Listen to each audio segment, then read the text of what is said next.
everyone, today I'm going to be making boiled milk or ermine frosting. It's a super fluffy frosting that is kind of traditional on red velvet cake. It seems like you either have your red velvet cake with cream cheese frosting or this boiled milk frosting. So I had 5 tablespoons of flour in my saucepan here. I just added a cup of milk, or I'm sorry, a cup of sugar. I'm gonna add a cup of milk after I get this stirred together. I like to do this to make sure that there's no lumps in the flour. This helps kind of keep things smooth. I'm gonna go ahead and turn the heat on and just let it start warming up a little bit here. And then I'm gonna slowly add in a cup of milk. I like to start with maybe 1/4 of a cup and get that mixed into a paste, again, just to make sure that there's no lumps. And then go ahead and add the rest.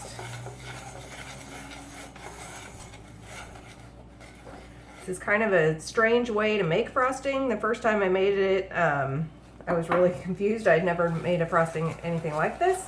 But now I really love it this way. And then it's not too far off, other than not having the egg yolks and stuff in it, of like a German buttercream. But as it is, this turns out really fluffy, kind of like a whipped cream, and it's just lightly sweet. So it's really tasty. Go ahead and add the rest of this in here, get it mixed in. Now, when I first started making this, I used to make this paste out of just the milk and flour, and I would add the sugar in when I was beating it. If you give it a good, nice long beat, you can get a really smooth texture still. But a couple of years ago, I switched over to putting the sugar in while I'm making the milk and flour paste, just to give it a good chance to dissolve, and that way there's no chance that you end up with any kind of granular texture. All right, so we're gonna let this cook over medium heat. You're gonna wanna stir it really frequently so that you don't get any scorched milk or flour in there until it's thick like a paste. So I will go ahead and cook this down, and I'll be back when it's ready. All right, so it's been about 5 minutes. As you can tell, it is very much thicker than it was. Let's see if I can get you a good angle here. In the beginning, it seems like it's not going to do anything, and once it starts thickening, it goes pretty fast. So I'm just going to keep this on here just for a second longer, just to make sure. If you don't get it thick enough, your frosting is going to be loose later, so you want to make sure to give it plenty of time. As you can see, it's pulling away from the edges. It kind of leaves a trail when it's pulling through. So you do want it to be nice and thick. You want all that flour flavor cooked out, and you want your frosting to be able to be piped later. So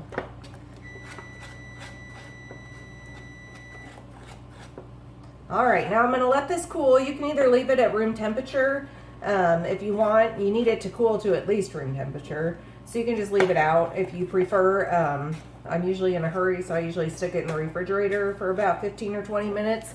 And then this is a perfect time to get your butter out to soften. So I'm going to use a cup of butter.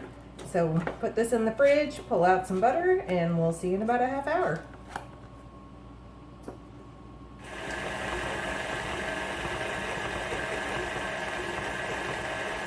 All right, so we've got our cup of butter beaten pretty smooth. I'm going to add in our cooled flour, sugar, milk mixture. As you can see, it's nice and thick now.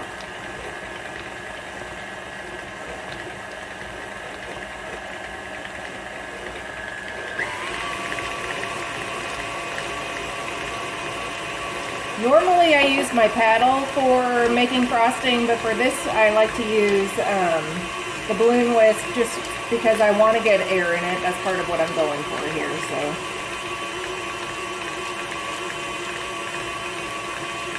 what makes it fluffy and creamy and good. Scrape down the sides and add a teaspoon of vanilla.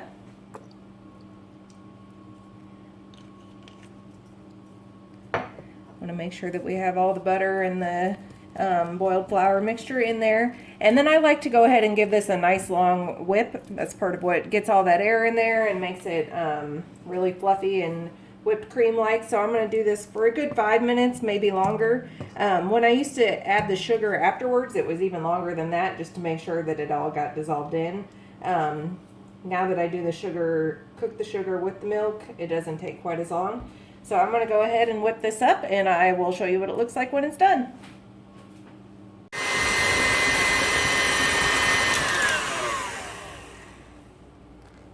All right, as you can see, it's nice and fluffy. I'm going to put it in a piping bag, and then I'll show you how nicely it goes on cupcakes. All right, I've got some Ermine frosting in my piping bag with just a large round tip. That's one of my 2 favorite piping tips. Let's see if I can show you how I like to do it here. So there's a couple things you can do. You can just do one large round pile. Of course, a few sprinkles never hurt a thing.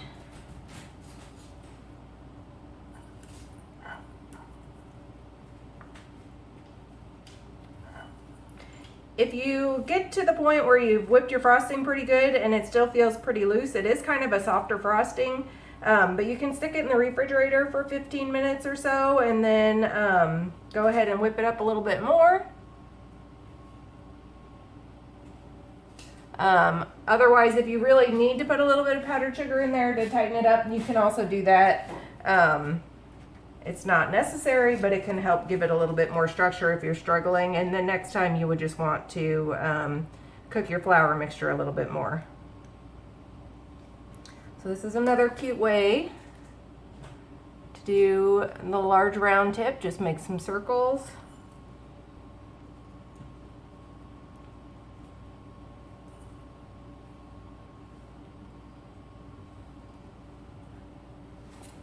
All right, so let me see if I can show you that again. Just apply a even pressure, give it a little swirl around, and you're good to go. As you can see, it does hang on pretty good. If you're going to transport these, I would recommend sticking them in the fridge just to go ahead and let them firm up slightly before you go. But again, this is one of our favorite frostings. All right, I'll show you the other way one more time. You just want to give it a nice, even squeeze.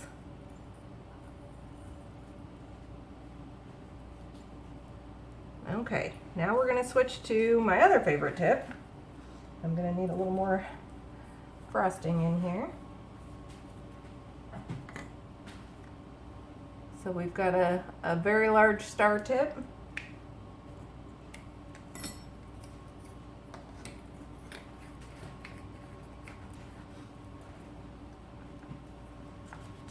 All right, now with your star tip, you can either start in the middle and work your way out for a cute rosette.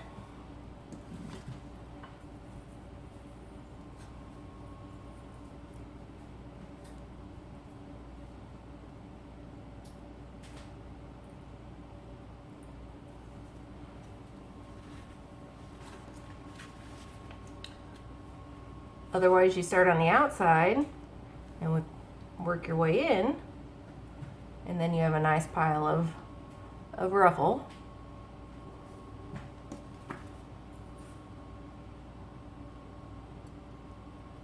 All right, I'll show you each of those one more time.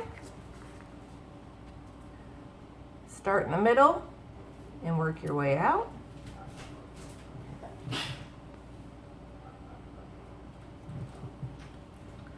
Or start on the outside and work your way in.